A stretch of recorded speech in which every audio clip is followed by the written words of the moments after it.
Olá, começa agora mais um Novos Tempos. Uma luta de séculos de combate ao racismo ganhou uma vitória importante em 2003. A Lei 10.639 tornou obrigatório o ensino da história e da cultura afro-brasileira nas escolas públicas e particulares do país. No entanto, mais de 10 anos depois, como será que está a prática dessa lei?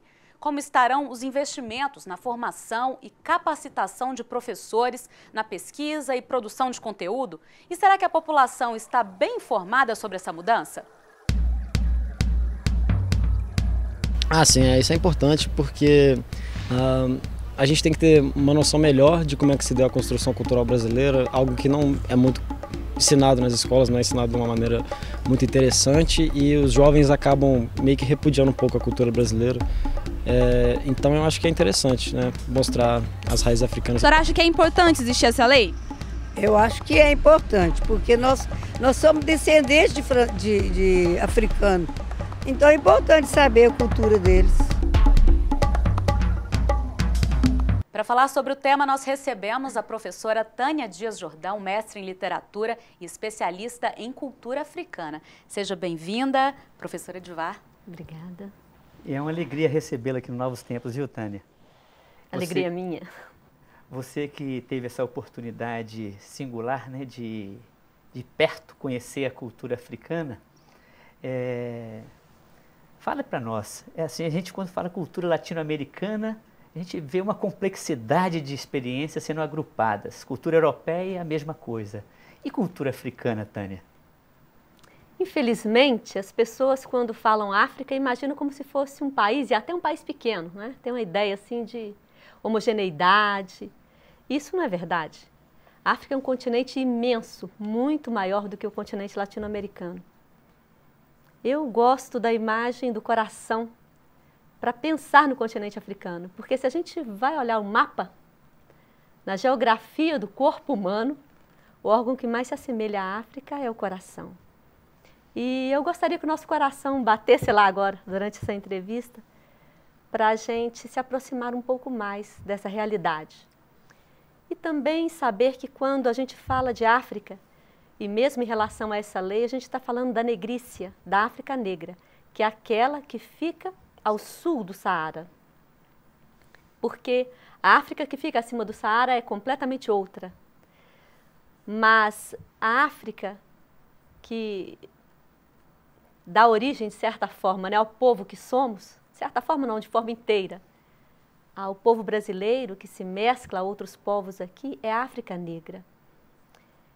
E são muitas Áfricas, muitas realidades diferentes, mas com uma unidade de tradição que parte bastante dessa cultura oral, de uma forma de celebrar tudo, de uma forma ritualística de ser, mas ao mesmo tempo com línguas diferentes, com povos, com culturas muito distintas umas das outras, e formas de ser, forma de respeito, por exemplo, a mulher, muito distante uma África de outra, sabe? A forma como as pessoas se organizam ali.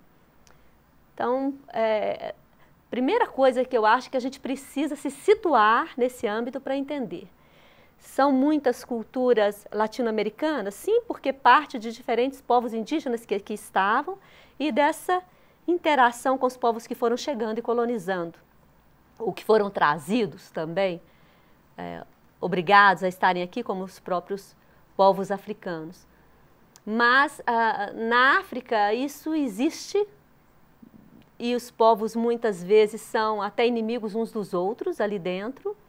Alguns povos também conquistam os outros e escravizam os outros, escravizaram ao longo dos tempos e ainda hoje. Então são povos que caminham a partir da sua própria cultura com uma grande diferença cultural, porque até pouco tempo atrás eram povos ágrafos. Isso é que marca a grande distância no conhecimento de outras culturas. Tânia, mas eu tive a oportunidade de conhecer um pouquinho da África através dos olhos de Mia Couto, lendo alguns contos, né, de Moçambique. Você que esteve em Moçambique, no Gabão, é interessante a gente perceber como que tem sintonia com a nossa cultura também, né? Muitos traços presentes também aqui. Mia Couto particularmente, eu o conheci na Faculdade de Letras ainda, em Campinas, na PUC de Campinas. A gente está falando dessa lei que nos veio, né, assim, em 2003, mas muito antes já se estudava a cultura africana, particularmente na Faculdade de Letras, das PUCs em geral. Se tem a disciplina Literatura Africana de Língua Portuguesa. Então, Agostinho Neto, Mia Couto, Pepe Tela, tantos e tantos outros, a gente conhece ali, e por ali vai conhecendo a cultura. Realmente há muitos pontos em comum.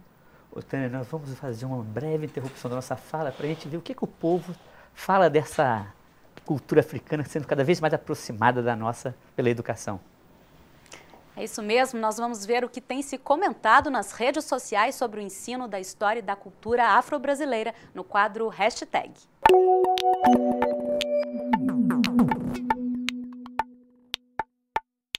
Vamos ver então aí um primeiro comentário. Relações étnico-raciais, cultura africana, afrodescendente e indígena na escola. Quebre preconceitos, ouse sempre aprender. Mais um. Já falei 10.639 vezes que racismo é crime. Aí, né, em relação, citando a lei e hashtag no combate ao racismo, vamos à terceira opinião. A escola tem um papel decisivo na promoção do conhecimento, sensibilização e respeito pela cultura africana, ampliando o seu olhar ao mundo. É isso mesmo, ampliar olhares, né, professora? Em relação ao primeiro comentário, é interessante perceber que somente 5 anos depois de termos já esse início de revisão do material escolar, desse início de introdução das relações étnico-raciais na perspectiva africana, é que se criou uma lei para tentar também esse diálogo com a cultura indígena, né? Foi em 2008.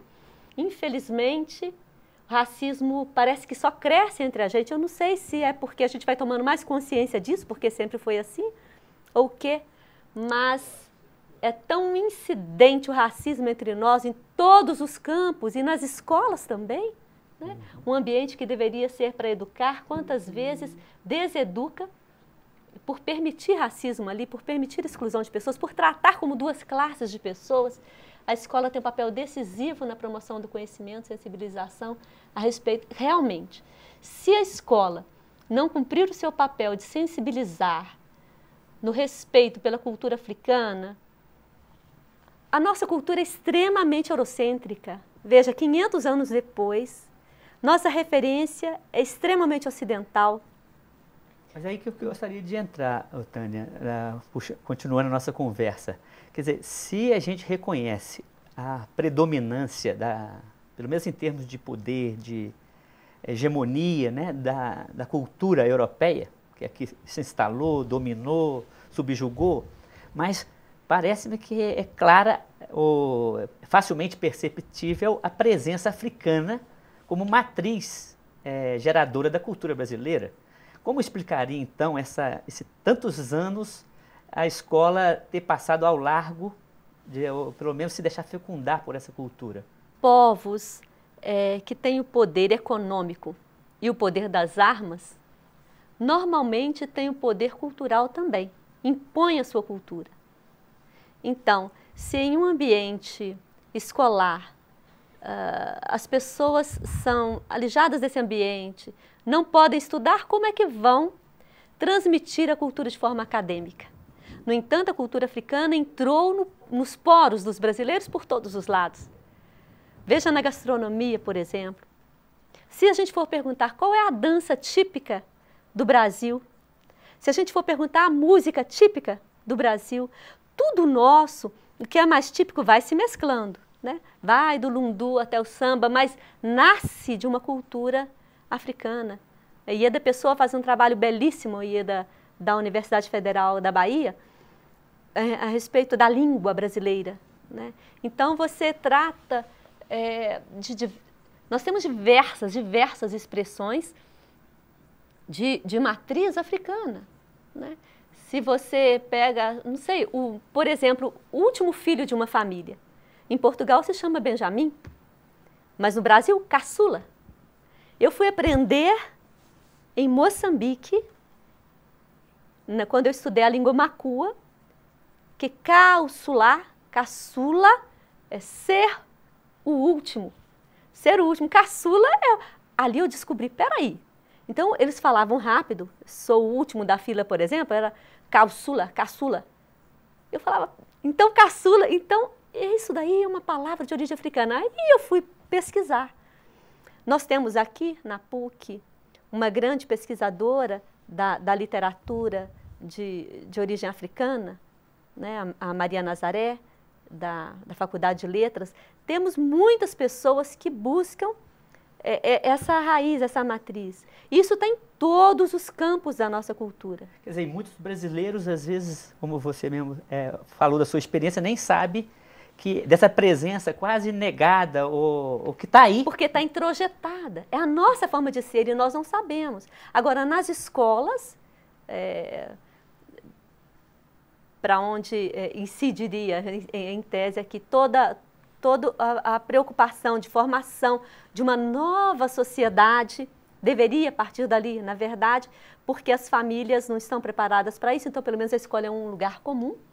Essa lei é uma lei que modifica a LDB anterior, e quer dizer, a Lei de Diretrizes e Bases, ela é destinada a toda a educação, do ensino fundamental e médio, de escolas públicas e particulares. Então, deveria criar uma nova mentalidade e, infelizmente, ainda não atingiu isso. Nós temos que fazer um breve intervalo, mas no segundo bloco eu gostaria que a gente aprofundasse esse mérito do governo Lula, porque uma lei como essa tem uma pretensão de mudanças. Fernanda, com você.